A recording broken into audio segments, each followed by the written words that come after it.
Hey, and welcome back to another video. Okay, in this video, we read, going to read the chapter number 2 of part 4 of how to win the friends and influence people. And the first chapter, and that's where we have the principle that is begun with praise and honest appreciation. Second is how to criticize and not be hated for it. Okay, let's start. It takes 20 to 15 minutes, and I hope all you are guys are happy and in have a good day. So let's start. Charles Kobab was passing through one of his stale meals one day at noon when he came across some of his employees smoking. Immediately above their heads was a sign that said, "No smoking." Did Scoba point to the sign and say, "Can't you read?" "Oh no, not Scoba." He walked over to the men, handed each one a cigar, and said, "I will appreciate it, boys, if you will smoke these on the outside." He knew that they had broken a rule, and they admired him because he said nothing about it and gave them a little present and made them feel important. Could not keep from loving a man like that, could you? John Wanamaker used the same technique. Wanamaker used to make a tour of his great store in Philadelphia every day. Once he saw a customer waiting at a counter. No one was paying the slightest attention to her. The salespeople was paying salespeople. Oh, they were in a huddle at the far end of counter laughing and talking among themselves. Wanamaker did not say a word. Quietly slipping behind a counter, he waited on the woman himself and then handed the purchase to the salespeople to be wrapped as he went on his way.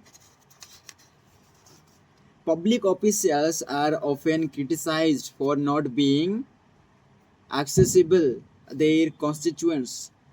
They are busy people, and the fault sometimes lies in our protective assistants who don't want to overburden their bosses with too many visitors.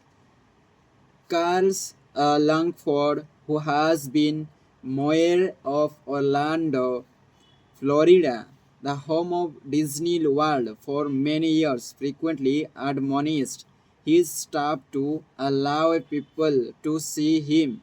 He claimed he had an open door policy to yet the citizens of his community were blocked by secretaries and administrators when they called. Finally, the mayor found the solution. He removed the door from his office.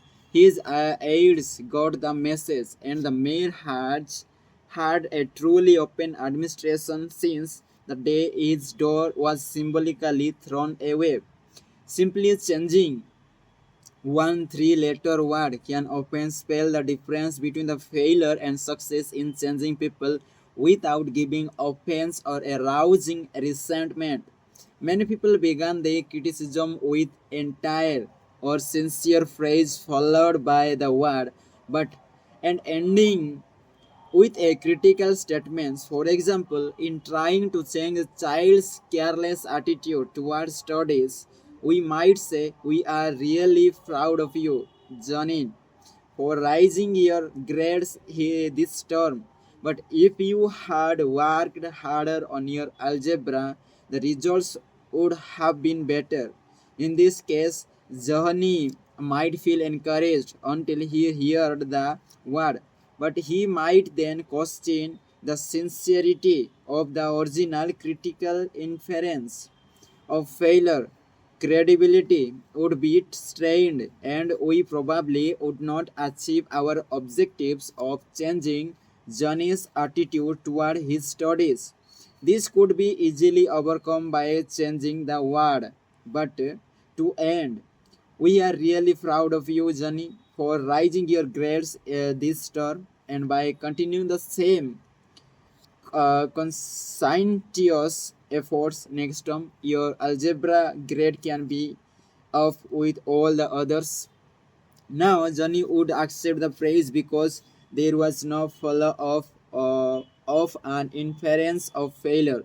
We have called his attention to the behavior we wish to change indirectly, and chances are he will try to live up to our expectation. Calling attention to one's mistakes indirectly works wonders with sensitive people who may resent but bitterly any direct criticism. Marge Jacob of Woonsocket, Rhode Island, told one of our classes how she convinced some sloppy construction workers to clean up after themselves when they were building additions to her house. For the past few days of the work, when Mrs. Jacob returned for her job, he noticed that the yard was strewn with the cut ends of lumber. She did not want to antagonize the builders because they did excellent work. So, after the workers had gone home, she and her children picked off and neatly peeled all the lumber debris in a corner. The following morning, she called the foreman to one side and said, I am really pleased with the way the front lawn was left last night. It is nice and clean and does not offend the neighbors. From that day forward, the workers picked off and filled the debris to one side, and the foreman came in each day, seeking approval of the condition the lawn was left in after a day's work. One of the major areas of controversy between members of the Army Reserves and the regular Army trainers is haircuts. The reservists consider themselves civilians, which they are most of the time, and resent having to cut their hair short. Okay,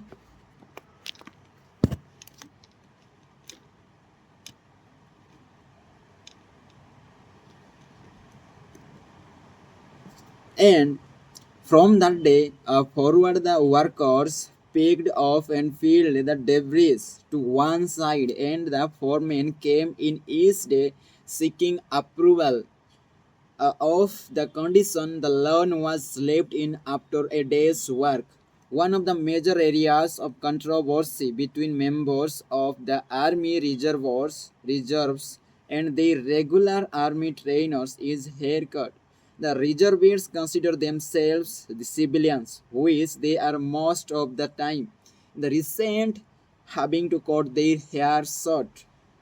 Master Sergeant Hurley, cashier of the 542nd USAR School, addressed himself to this problem when he was working with a group of reserve uncommissioned officers. As an old-time regular Army Master Sergeant, he might have been expected to yell at these troops and threaten them. Instead, he chose to make his point indirectly.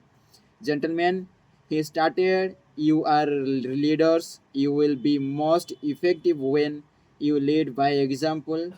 You must be the example for your men to follow. You know what the army regulations say about haircuts.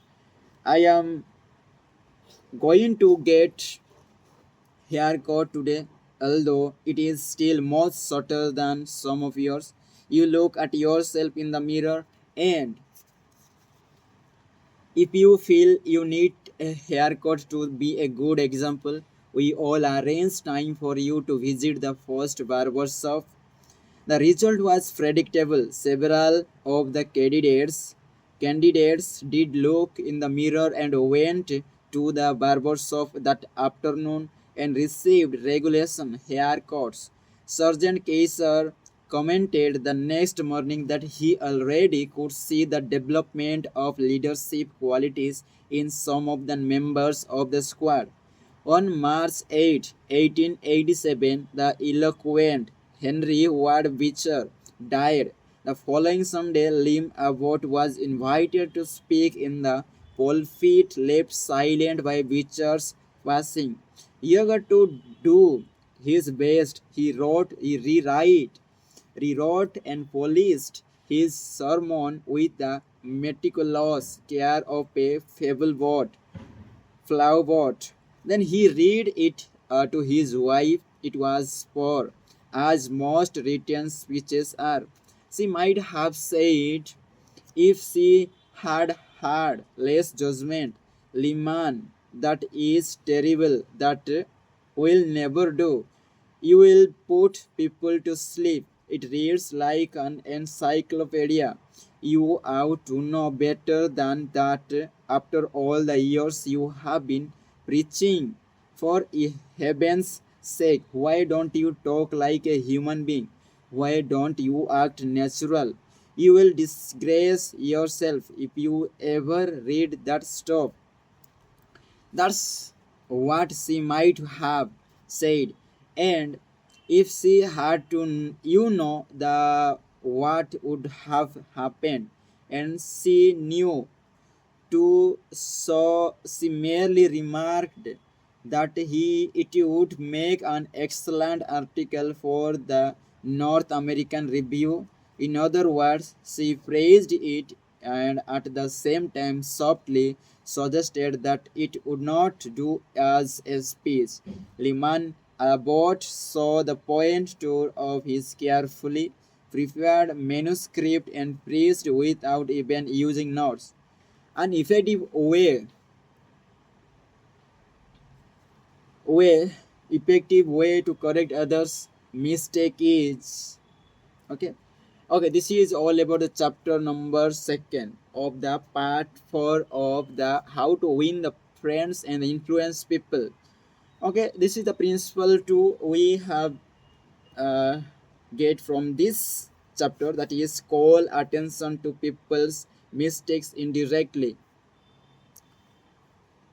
not directly. If you attention the people's mistake directly, then they feel bad for, and they the personality, the qualities for you, for others, that is bad impression. So call attention to the people mistake indirectly, that is the principle two of this chapter. Okay, in next we are discussing about the talk about your own mistakes first. Okay, that is the third chapter. And for today yet is done enough, and see you next. Bye. I hope all you guys are happy and be smile, keeping your smile in your face. Bye.